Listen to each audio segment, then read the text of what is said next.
Dito nga guys, grabe talaga yung nangyari sa akin. 96 stars na kasi ako dyan at nag-solo RG ako. Ang hindi ko lang talaga alam kung pinaglalaroan ba talaga ako ng tadhana o pinaglalaroan lang ako ni Muntun eh.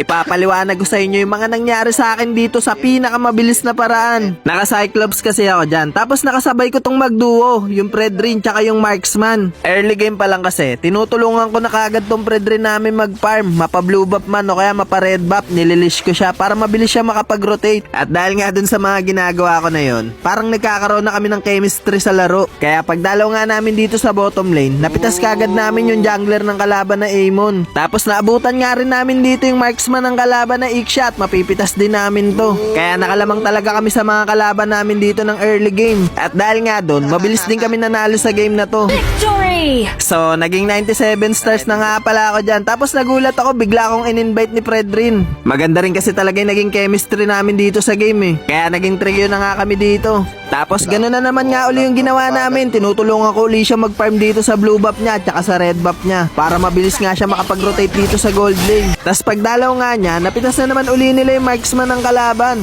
Kaya nagtuloy-tuloy na naman uli yung paglamang namin dito sa mga kalaban.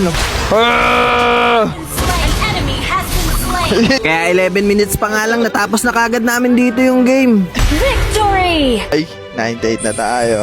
Tapos next game nga, same rotation na naman uli kami. Nagkakapalagayan na nga kami ng loob dito. Nababakla na nga saan si Predrin. Tutulong-tulungan ko lang talaga siya mag-farm dito sa early game. Ubusin ko lang yung mga skills ko dito sa mga farm niya para mabilis talaga siya makadalaw at makapag-rotate dito sa mapa. At dahil nga sa mga ginagawa ko na yun, ang bilis din talaga namin natatapos dito yung game. 11 minutes pa lang, tapos na kagad. Victory! Gagi, nagwawagi ako, guys. Isa na lang. Ayun nga, isang panalo ko na lang dito, mythical immortal na ako. Kaso nga lang dito napapasok yung sinasabi ko sa inyo kanina na pinaglalaroan lang ba ako ng tadhana o pinaglalaroan ako ni Muntun. Kasi nga isang game na lang talaga eh, isang panalo na lang talaga, mythical immortal na ako. Hindi ko kasi alam baka tinimbrehan talaga ni Muntun tong mga kalaban eh. Ang ganda na nga ng chemistry namin dito ni Predrin eh, kaso nga lang bigla siyang binan ng mga kalaban. Ay, naban. Lang, naban ba? Kaya nag-Julia na nga lang dito si classmate. Ganun pa rin naman yung ginagawa ko sa kanya. Tinutulungan ko pa rin siya mag-farm dito para mabilis pa rin siya makadalaw at makapag-rotate. Lumamang naman kami sa game na to at makukuha pa nga namin dito yung Lord. Kaso nga lang itong tamos ng kalaban, kinakalkal na yung Tori namin dito sa top lane. At buti na nga lang kahit papano nakauwi pa ako dito. At dito ko talaga napatunayan na may chemistry talaga kami nitong core namin na Julian eh. Kasi tignan nyo naman, pipitasin na lang talaga namin tong tamos. Putik yan, arma pa kami. May vengeance pa pala yun. Kaya yun, patay kami dalawa dito. Langya talaga. Isang panalo na lang talaga eh. Ayaw talaga kayo pa immortal ni Muntun. Lala. Lala. Natalo ba? Kaya bumalik na naman uli ako tuloy dito sa 98. Ba't kaya ganun no? Kadalasan pag isang game na lang, kinakarma pa. Lala.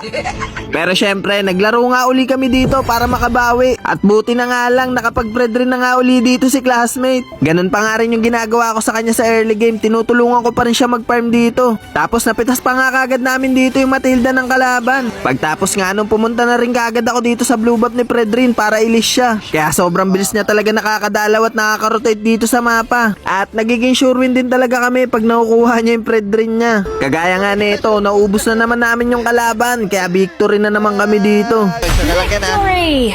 Kaya isang game na naman nga lang uli. Mythical immortal na ako dito. Muntun, bigay mo na. Kaya susubok na naman nga uli kami. At isang game na lang talaga. Mythical immortal na ako. Kaso nga lang guys, ang lala talaga. May maitim na balak na naman kasi si Muntun.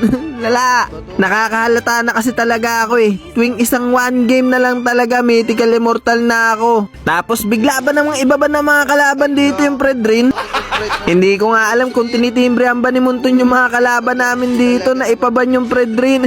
Lala. Kasi parang nananadya talaga eh. Kumbaga parang ayaw niya talaga ako ipamythical immortal dito. At napilitan na lang tuloy maghayabusa si classmate. Ganun pa nga rin yung ginagawa ko dito kahit nanlalata na talaga ako.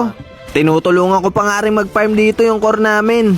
Para mabilis siya makadalaw tsaka makarotate. Lala. Pero ang ganda pa nga na naging early game ko dito eh. Kasi pag dalaw namin sa gold lane, naka double kill pa ako. Ay! Tapos nga nun, dahil sa emote ko, nakilala pa nga ako ng mga kalaban namin dito eh. Kilala ko! At dahil nga doon, hindi ko na rin papatagalin to. Malas talaga! Ayaw ko pa imo! Dala! Defeat.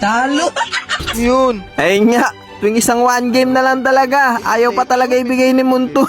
Lala. Putik yan, di pa binigay. Kaya pagkatapos nga ng game namin na yun, hindi na ako naglaro. Baka abutin pa ako ng isang araw, kakapaulit-ulit ng ganun lang. Ang ina, nakakasama ng loob. Ayoko na nga.